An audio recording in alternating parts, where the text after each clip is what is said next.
тосын жағдайларға толы. Сондықтан да өзіңіз бен жақындарыңызды күтпеген жағдайлардан қорғау тәсілі бар. Ол сақтандыру. Бүгін біз сақтандыру қалай жұмыс істейтінін, қолайлы полисті қалай таңдауға болатынын және көп кездесіп жүрген қандай қателіктерді жіберуден сақтану керектігін талқылаймыз. Бүгінгі таңда сақтандыру ең алдымен адамдардың өзіне, отбасы мен мүлкіне қатысты мәдениет. Бір сөзбен айтқанда ол біз үшін қымбатта құнды болып табылатынның бәріне қатысты. Сақтандыру сізді және сіздің мүлкіңізді орын алуы мүмкін түрлі жағдайларда, мысалы өрт, пәтерді су басу, автокөліктің ұрлануы немесе кенеттен ауруы, немесе қандай да болмасын жарақат алу жағдайларында қорғауға көмектесе алады. Әрине, сақтандыру полисінің болуы толық қауіпсіздікті білдірмейді, алайда ол шығындарды жабуға жәрдем болады және тәуекелдердің барынша аз болатынына сенімді етеді. Ағылшын тілінде сақтандыруды білдіретін insurance сөзі сенімділік деп аударылатыны бекер емес. Сонымен сақтандыру бұл күтпеген жағдайларда адамдар мен ұйымдарға келтірілген залалды ақшалай өтеу жүйесі. Денсаулықты, мүлікті, өмірді және салаларды және тағы басқа сақтандыруға болады. Сақтандыру екі түрлі болады: міндетті және ерікті. Міндетті сақтандыру атынан түсінікті болып тұрғандай заң бойынша қажет. Ал ерікті сақтандыру клиенттің қалауы бойынша рәсімделеді. Міндетті сақтандыруға мысалы көлік құралдары иелерінің азаматтық құқықтық жауапкершілігін міндетті сақтандыру полисі жатады.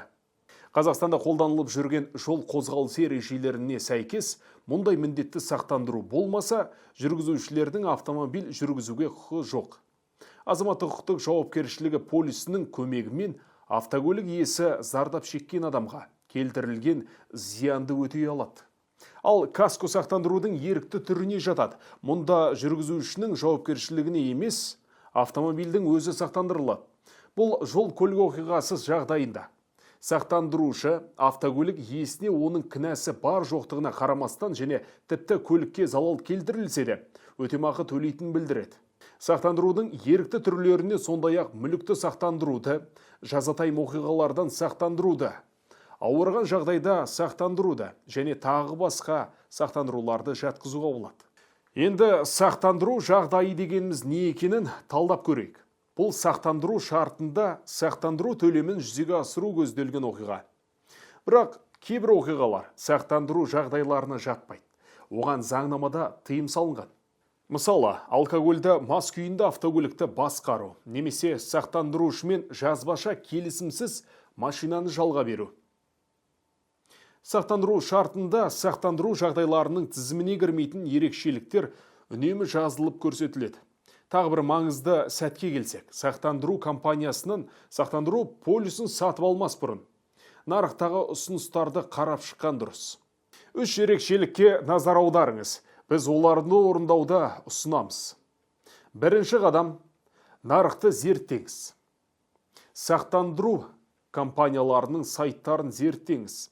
Компанияның қаншалықты сенімді екенін және оның өз міндеттемелерін қалай тиімді орындайтынын түсіну үшін әлеуметтік желілердегі және түрлі форумдардағы клиенттердің пікірлерін, бұқаралық ақпарат құралдарындағы сақтандырушы туралы ақпаратты оқыңыз.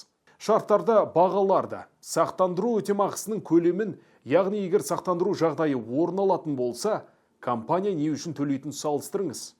Сақтандыру компаниясының қаржы нарығын реттеу және дамыту агенттігінен алған лицензиясы болу керек екені есіңізде болсын. Оның бар жоғын egov.kz сайтында қаржы нарықтары бөлімінің сақтандыру секторы бөлімінде тексеруге болады. Екінші қадам – өз тәуекелдеріңізді бағалаңыз. Сақтандыру түрін таңдамас бұрын өзіңіздің жеке тәуекелдеріңіз бен қажеттіліктеріңізді саралаңыз. Сіздің өміріңізде қорғауды қажет ететін не денсаулық па, мүлік па әлде өміріңіз бе? Қажет емес қызметтер үшін қосымша ақы төлемеу үшін сізге және отбасыңызға қандай полис керек екенін анықтап алыңыз. Үшінші қадам – шартты мұқият оқып шығыңыз. Сонымен қатар сіз сақтандырушыны таңдап, сақтандыру полисінің қай түрі керек екенін анықтадыңыз. Сақтандыру шартын мұқият зерттеп алмайынша, оны сатып алмаңыз. Сақтандыру компаниясы қандай жағдайларда ақша төлеу керек? Ал қандай жағдайлар сақтандыру жағдайы болып табылмайды? Сақтандыру сыйлық ақысының мөлшері қандай? Франшиза бар ма? Өтеу үшін қандай құжаттар қажет? Сақтандырушыға жазбаша өтінішті қай мерзімде жіберу керек? Және тағы басқа осылар туралы не айтылған? Бөлімдерге назар аударыңыз. Мысалы, франшиза мөлшері неғұрлым көп болса, полис соғұрлым арзан болады.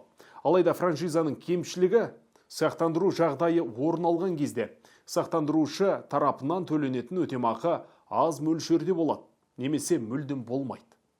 Егер шарттың талаптарына қатысты күмәніңіз болса, немесе сұрақ туындаса, түсініктеме алу үшін сақтандыру компаниясының өкіліне хабарласыңыз. Кәсіби мамандар кез келген сұрақтарға жауап беруге дайын болуы тиіс және күрделі тұстарды түсінуге көмектесуі керек. Осы ұсынымдарды орындай отырып, сіз байыпты таңдау жасай аласыз. Өзіңізді және қаржыңызды тиімді қорғай аласыз. Сондай-ақ, жазатайым оқиға жағдайында сақтандыру сомасын беріп қана қоймайтын, сонымен қатар белгілі бір мерзімге қарай қаражат жинауға мүмкіндік беретін депозитке ұқсастығы бар жинақтаушы сақтандыруға назар аударған жөн. Сонымен сақтандыру тәуекелдерден қорғанудың ғана емес, сол сияқты қаржылық жоспарлаудың құралы да бола алады.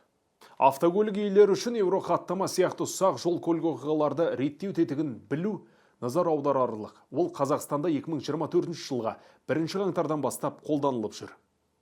Осы жеңілдетілген тәртіптің арқасында жол көлік оқиғасы болған жерде полиция қызметкерлерін шақыру қажет емес. Сақтандыру төлемдерін қашықтан және тез алуға болады. Мұнда бастысы келесі 3 шартты сақтау. Бірінші, жол апаты кезінде адамдар мен үшінші тұлғалардың мүлкіне залал келтірілмеу керек.